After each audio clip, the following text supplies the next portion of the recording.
Muito grande de motos da categoria MX Pro e da categoria intermediária A, hein?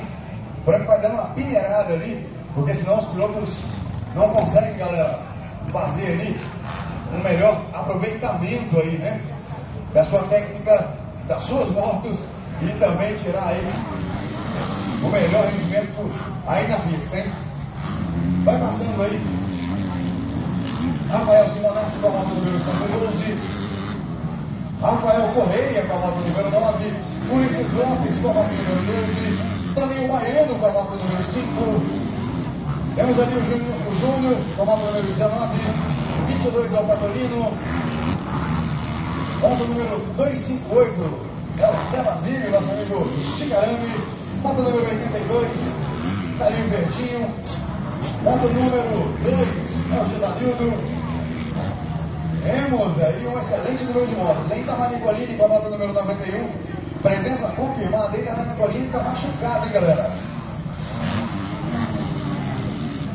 A galera já vai se aproximando cada vez mais aí.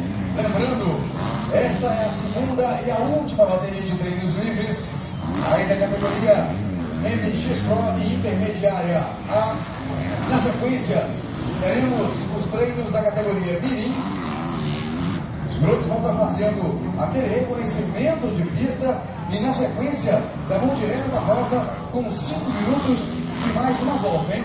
Beleza? Já está prontinho ali o nosso amigo Fernando Mireles, está prontinho ali o Rafael Mercado Fioretti, está prontinho ali o Guilherme, grande César, equipe César Volta de Gales, está aqui o Cláudio Lenk, é o cara lá da Serra, meu brother aí também, o Gato, né?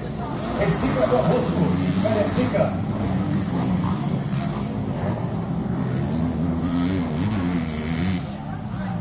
Meu amigo Júnior informando mais uma vez aí aos pilotos